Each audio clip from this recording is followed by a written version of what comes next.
ஏய், என்ன?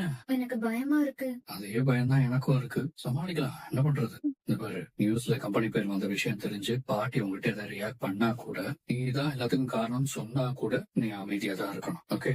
இத நீங்க சொல்லணுமா? நான் வாயை திறக்க மாட்டேன். அப்பதான் உங்ககிட்ட ஏதாச்சும் பேசி சமாளிக்க முடியும் என்னால. இந்த பிரச்சனை எல்லாம் முடிஞ்சா சாமிக்கு அடி பிரதட்சணம் பண்றேன்னு வேண்டிக்க போறேன். அடி பிரதட்சணம்னா இந்த உருண்டு உருண்டு பண்ணுவாங்களே அதுவா? ஐயோ, அது அங்க பிரதட்சணம். அங்கம்னா உடம்பு. உடம்பால உருண்டு சாமிக்கு பரிகாரம் பண்றதுனாலதான் அது அங்க பிரதட்சணம். இந்த மாதிரி டைம்ல நீ கிளாஸ் எடுக்கிற பாத்தியா? அங்க நிக்கிறடி நீ.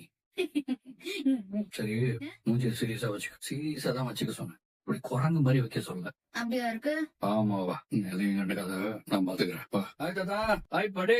நீ உட்காரு காவேரி, உட்காரு. அப்புறம் தாத்தா சாப்பிட்டீங்களா? பாட்டி மாத்திரை போட்டீங்களா? கேஷுவலா இருக்கிற மாதிரி நடிக்கிறாராம். இதுல நடிக்கிறதுக்கு என்ன இருக்கு? நான் கேஷுவலா தானே இருக்கேன். டே விஜய், நேரா விஷயத்துக்கே வர. உன்னை பத்தியும் உன் கம்பெனி பத்தியும் டிவில தப்பு தப்பா சொல்றாங்க. ஏதாவது ஒரு நல்ல விஷயத்துக்கு டிவில வந்தா பரவாயில்ல, தேவையில்லாத விஷயத்துக்கெல்லாம் நியூஸ்ல வந்துகிட்டு இருக்க. விஜய், உனக்கு ஆபீஸ்ல இது வரைக்கும் பிரச்சனையே வந்தது இல்ல. இப்ப என்னாச்சு? உன்கிட்ட வீடு புக் பண்ணவங்களா நீ அவங்களை ஏமாத்திட்டதா கம்ப்ளைண்ட் பண்றாங்கடா. என்னடா நடக்குதாங்க? ஒண்ணு லட்சத்தி ஒரு சின்ன மிஸ் அண்டர்ஸ்டாண்டிங் தான். சின்ன மிஸ் அண்டர்ஸ்டாண்டிங்கா?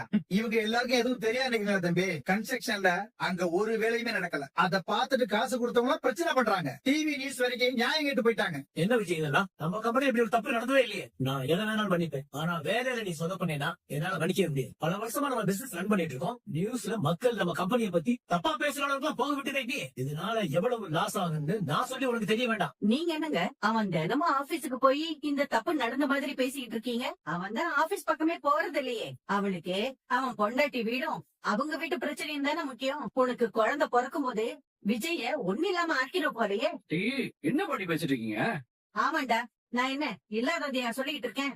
உடனே உனக்கு பெருசா கோவம் வேற வருது. இவளோட பிரச்சனை, இவ வீட்டு பிரச்சனை, இதுல 10வது குறைக்கு 2வது குடும்பம்னு சொல்லிட்டு நம்ம வீட்டுல வந்து உட்கார்ந்துட்டு இருக்காங்களே, அவங்களோட பிரச்சனை.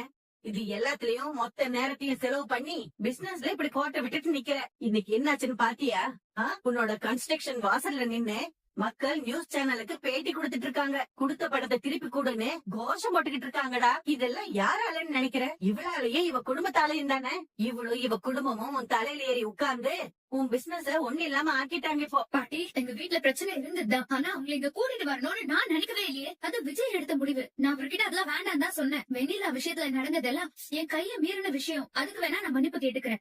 ஆனா இப்போ நடந்துட்டு இருக்கிறது என்னோட சொந்த ஃபேமிலி இஷ்யூ. அத நானே தான் சரி பண்ண ட்ரை பண்ணிட்டு இருந்தேன். என் அம்மா பாட்டி எல்லாம் இங்க கூட்டிட்டு வரணும்னு எனக்கு இல்ல. என் அப்பாவோட 2வது குடும்பத்தையும் இங்க தங்க வைக்கணும்னு நான் சொல்லல. இது எல்லாமே முடிவெட்டது விஜய். இந்த மாதிரி எல்லாம் பண்ண வேண்டாம், பாட்டி சித்தியாலெல்லாம் இதை அக்செப்ட் பண்ணிக்க முடியாதுன்னு நான் சொன்னேன். விஜய் தான் அதெல்லாம் நான் பாத்துக்கிறேன், அவங்களுக்கு நான் சொல்லி புரிய வச்சுக்கிறேன்னு சொல்லி என் அம்மாவையும் அக்காவையும் கன்வின்ஸ் பண்ணி இங்க கூட்டிட்டு வந்தாரு. இந்த முடிவு எடுத்துட்டு விஜய் எவ்வளவு கஷ்டப்படுறாருங்கிறதும் எனக்கு தெரியும். அதனால இவர பிசினஸ் எவ்வளவு பாதிக்கப்படுதுன்னு எனக்கு தெரியும். இது எதுவுமே நடந்திருக்க கூடாதுதான், ஆனா நடந்துருச்சு. எப்படியாவது இந்த பிரச்சனை எல்லாம் முடிச்சிட்டு நார்மல் லைஃபுக்கு திரும்பணும்னு தான் நானும் யோசிச்சுட்டு இருக்கேன். எனக்கும் இல்ல என் ஃபேமிலிக்கும் விஜய கஷ்டப்படுத்தணும், உங்களை வருத்தப்பட வைக்கணும்னு எந்த எண்ணமும் இல்ல.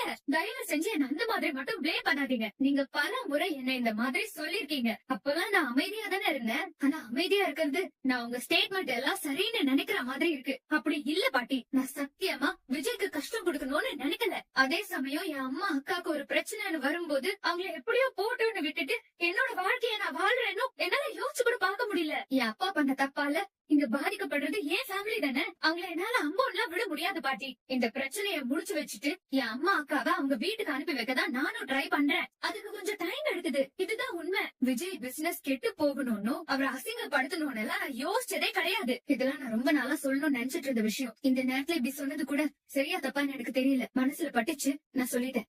எப்படி திமிரா பேசிட்டு போறா பாத்தீங்களா? அவன் என்ன திமிரா பேசினா? அப்போ அவன் சரியாதான் பேசியிருக்கான். தாத்தா, அந்த முடிவெல்லாம் எடுத்ததுன்னா அவன் எதுக்கு தேவையில்லாம பழிய சுமக்கணும்? காவேரி எந்த டென்ஷனும் இல்லாம குழந்தைய நல்லபடியா பெத்தெடுக்கணும். அதுக்கு அவளுக்கு எந்த டென்ஷனும் இருக்க கூடாதுன்னு அந்த டென்ஷன் எல்லாத்தையும் நான் தான் என் தலையில தூக்கி போட்டுக்கிட்டேன். இது முழுக்க முழுக்க என் குழந்தைக்காக செல்ஃபிஷா நான் எடுத்த முடிவு. அப்படி நீங்க திட்டா என்னதான் திட்டணும்? அவளும் பாவம் எவ்வளவு நாள் தான் தாங்குவா பாட்டி. பிளீஸ் இது எத்தோட விட்டு தாத்தா, நான் உங்களுக்கு ப்ராமிஸ் பண்றேன். கன்ஸ்ட்ரக்ஷன் இஷ்யூ இவ்வளவு பெருசா போயிருக்க கூடாது, ஆனா நடந்துருச்சு. எல்லாத்தையும் நான் சரி பண்றேன். என்ன நம்ம கம்பெனிய பழைய நிலைமைக்கு நான் கொண்டு வரேன். இது இந்த விஜயோட ப்ராமிஸ். அம்மா, சொல்லுடி. எனக்கு ஹாஸ்டல் போகவே பிடிக்கலம்மா. ஹாஸ்டல் நல்லா இருக்கு, பிடிச்சிருக்குன்னு சொல்லுவேன். இப்ப என்னடி இப்படி சொல்ற? அதெல்லாம் முன்னாடிமா, இப்ப ரொம்ப ஸ்ட்ரிக்டா இருக்காங்க. அங்க இருக்கவே ரொம்ப கஷ்டமா இருக்கு. வீட்ல இருந்தா நல்லா இருக்குமேன்னு தோணுது. இன்னும் கொஞ்ச நாள் மட்டும் பொறுத்துக்கோ, சீக்கிரமே உன்னை வீட்டுக்கு கூட்டிட்டு வந்துருவேன் என்ன? நான் இங்க இருந்து ஸ்கூலுக்கு போறேம்மா. நாமளே விஜய் தம்பி வீட்ல வந்து தங்கி இருக்கோம். இப்ப நீ ஹாஸ்டல் போறதுதான் சரி. இப்ப நீ சமத்தா ஹாஸ்டல்ல இரு. சீக்கிரமாவே நீ வீட்ல இருந்து ஸ்கூலுக்கு போறதுக்கு நான் ஏற்பாடு பண்றேன். நம்ம வீட்டுக்கே போயிடலாமா? நீ என்னடி புதுசா ஆரம்பிக்கிற? அங்க இருந்தாதான் நமக்கு ஏகப்பட்ட பிரச்சனை வருதே. சரி, அங்க இருந்து இங்க வந்தோம், பிரச்சனை முடிஞ்சு போச்சா என்ன? அந்த குடும்பம் இங்கேயே வந்து நின்னு நமக்கு பிரச்சனை தான் கொடுக்கறாங்க. இங்கேயாவது நிறைய ஆட்கள் இருக்காங்க, நமக்கு ஒண்ணுன்னா அவங்க பாத்துக்குவாங்க. அங்க நாம 3 பேர் மட்டும் தாண்டி இருக்கோம். இந்த முத்துமலர் குடும்பம் அங்க வந்து உக்காந்துருச்சுன்னு வையேன், நாம என்ன பண்ண முடியும்? நீ புள்ளத்தாச்சியா இருக்க, உனக்கு அந்த டென்ஷன் எல்லாம் கொடுக்க முடியாது இல்லடி. எனக்கு இங்க இருக்கிறது பெரிய டென்ஷனா இருக்கு. நாம இங்க இருக்கிறதுனாலதான் காவேரியாலயோ விஜயாலயோ அவங்க வேலைய பாக்க முடியாம இருக்கு. நம்மள பாக்குறதே அவங்களுக்கு பெரிய வேலையா இருக்குமா?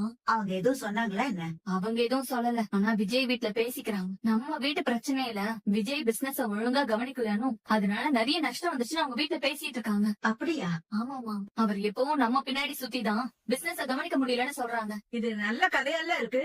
சந்தான பிரச்சனை வந்த பிறகுதான் தம்பி தலையிட்டுச்சு. அது வரைக்கும் அவங்க பிரச்சனையை தானே பாத்துக்கிட்டு இருந்தது. நாம யாரும் அவங்க வாழ்க்கைக்குள்ளேயே போகவே இல்லையே. அதுக்கு முன்னாடி அவருக்கு வந்த பிரச்சனை காரணம் யாரு? பசுபதியை விஜய்க்கு எப்படி தெரியும்? நம்மள வச்சுதானே அவருக்கு தெரியும் பாட்டி. அங்க சுத்தி இங்க சுத்தி எல்லாத்துக்கும் காரணம் நம்மன்னு ஆயிட்டோம். எதுக்கு அவங்களுக்கு இந்த கஷ்டம்? பேசாம கிளம்பி போயிடலாமா? நாம மட்டும் என்ன விருப்பப்பட்டாடி இங்க உட்காந்துருக்கோம். விஜய் தம்பி நம்மள கூப்பிடும் போது மறுக்க முடியாம தானடி வந்தோம். ஆனா நீ சொல்றதும் எனக்கு புரியுது. நம்மளாலதான் அவங்களுக்கு அவ்வளவு கஷ்டம். அதுக்காக உடனே ஒரு முடிவெடுத்து இங்க இருந்து போகவும் முடியாது. அப்படி ஒரு இக்கட்டான நிலைமையில தான் நாம இங்க இருக்கோம். அதெல்லாம் நம்ம பாத்துக்கலாமா? என்ன பிரச்சனை வந்தாலும் நம்ம சமாளிக்கலாம். எனக்கு இங்க இருக்கவே ஒரு மாதிரி இருக்கு. என்னதான் அவங்க நம்மள நல்லா பாத்துக்கிட்டாலும் நம்ம இங்க வந்து உட்கார்ந்துட்டு இருக்கிறதெல்லாம் அவங்களுக்கு இது தேவையில்லாத தலைவலிமா. பிசினஸ் பிரச்சனை அது இதுன்னு அவங்களுக்கே நிறைய பஞ்சாயத்து இருக்கு. இதுல நாம வேற பாரமா வந்து உட்கார்ந்துட்டு இருக்கோம். அப்படி நம்ம வீட்டுக்கு போயிட்டோம்னா என்னையும் ஹாஸ்டல்ல இருந்து கூப்பிட்டுக்கோமா. நர்மதா, இந்த ஒரு வருஷம் மட்டும் அட்ஜஸ்ட் பண்ணி கொடி. அதுக்குள்ள உன்னை நான் அங்க இருந்து கூட்டிட்டு வந்துடுறேன். போமா, இப்படிதான் நீ சொல்லுவ. அடுத்த வருஷம் 10th நீ நல்லா படிக்கணும், அதனால ஹாஸ்டல்ல இருந்தே படின்னு சொல்லுவ. நர்மதா, எங்களுக்கும் நீ எங்க கூட இருக்கணும் தாண்டி ஆசை. கொஞ்ச நாள் மட்டும் பொறுத்துக்க. அடுத்த வருஷம் நீ நம்ம வீட்ல இருந்தே ஸ்கூலுக்கு போலாம், சரியா? நான் சொன்னதையும் கொஞ்சம் யோசிமா. நம்ம இங்க இருந்து சீக்கிரம் போறதுதான் நல்லதுன்னு தோணுது. என்னாச்சு? என்னன்னு தெரியலடி, தலை ரொம்ப வலிக்குது. ஏன் மறுபடியும் பண்ணில நின்னீங்களா? அதெல்லாம் இல்ல, அடுத்தடுத்து ஏதோ ஒண்ணு வந்துட்டே இருக்கு. அது ஸ்ட்ரெஸ் தான் தலைவலியா மாறுதுன்னு நினைக்கிறேன். அன்னைக்கு மாதிரி எனக்கு தலை பிடிச்ச விடுறியா? வாங்க, மடியில படுத்துக்கோ. அங்கதான் வா. ரொம்ப வலிக்குதுன்னா நம்ம டாக்டர் கிட்ட போலாமா? அதெல்லாம் வேணாம். இந்த தலைவலிக்கான காரணம் தான் நமக்கு என்னன்னு தெரியுமே. இப்படியே கொஞ்ச நேரம் பிடிச்சிட்டே இருந்தானே வையன், எல்லா வேலையும் அப்படியே பறந்து போயிடும். எனக்கு காஃபி குடிக்கணும் போல இருக்கு. எனக்கு காஃபி போட்டு தெரியா? இந்த டைம்க்கு நீங்க காஃபி குடிக்க மாட்டீங்களே? தெரியல, குடிக்கணும் போல இருக்கு. வேணாம் விட. அது எப்படி விட முடியும்? நீங்க எல்லாம் இப்படி கேக்குறதே அதிசயம். நான் போய் போட்டு எடுத்துட்டு வரேன். அம்மா, ஸ்ட்ராங்கா லைட்டா? ஸ்ட்ராங்காவே இருக்கட்டும். ஆமா, அப்பதான் தலைவலி நல்லா கேக்கும். அம்மா, காஃபி குடிச்சா ஆக்டிவ் ஆயிடுவீங்களே, தூக்கம் வராதே, அப்ப என்ன பண்ணுவீங்க? அது பரவாயில்ல, எனக்கு முதல்ல இந்த தலைவலி போனா போதும். ஒருவேளை உங்களுக்கு தூக்கம் வரலன்னா கூட நம்ம ஏதாவது பேசி ஜாலியா விளையாடிட்டு இருக்கலாம். சரி, வந்துடுறேன். ஐயோ, சுகர் போட்டனா போடலையா? டேஸ்ட் பண்ணி பாப்போம். சுகர் இருக்கு. என்னடி இது, காஃபி கொஞ்சம் கம்மியா இருக்கிற மாதிரி தெரியுது. கம்மியா இருக்கா? குடிச்சு கொண்டு வரியா நீ? இல்லங்க, நான் எங்க அப்படி பண்ண போறேன்? நீ இல்லன்னு சொல்ற, லிப்ஸ்டிக் அப்படி சொல்லியாமா? மார்க் இருக்கு. எங்க இருக்கு? காமிங்க. எங்க இருக்கு? எவிடன்ஸ் மறைக்கிறாயா? எங்க இருக்கு? இல்லையே, பாருங்க. இப்ப இருக்கு. இல்ல, நீட்டா தொடச்சிட்டு இருக்கு. நீ காஃபி குடிக்க கூடாதுல்ல? அது எப்படிங்க? நல்ல மனமா ஒரு காஃபி போடுறேன், அதுல சக்கரை கரெக்டா இருக்கா, ஸ்ட்ராங்கா இருக்கான்னு டேஸ்ட் பண்ணி பார்த்தா தானே தெரியும். அதெல்லாம் மக்களையே பேசு. நான் ஆசைப்பட்டு காஃபி குடிச்சிட்டு இப்ப கதை வேற சொல்றேன். விருந்தாளிங்க வந்தா இப்படிதான் காஃபில சக்கரை கரெக்டா இருக்கான்னு டேஸ்ட் பண்ணி பார்த்துட்டு கொடுப்பீங்க. அது எப்படிங்க நான் தோராயமா போடுறது? சரிம்மா, நான் உன்ட்ட வாயே கொடுக்கல, வாழை விடு. சரி, காஃபி ஆறிட போகுது, குடிங்க, டேஸ்டா இருக்கு. Nice coffee. உங்களுக்காக நான் ஒரு காஃபி போட்டு கொடுத்து கூட எத்தனை நாள் ஆச்சுல? அப்படியா? ஆமாங்க, எப்போ நீங்க தான் என்ன கவனிச்சுக்கிறீங்க, நான் உங்களை கவனிச்சுக்கிறதே இல்ல, நீங்க அதை எதிர்பார்க்கறதும் இல்ல. நான் அப்படிலாம் நினைக்கலமா, நீ எனக்காக நிறைய செஞ்சிருக்க, அதனாலதான் நான் இன்னைக்கு இந்த நிலைமையில இருக்கேன். இது கம்பெனி பிரச்சனை எல்லாம் இருக்கே, அத சொல்றீங்களா?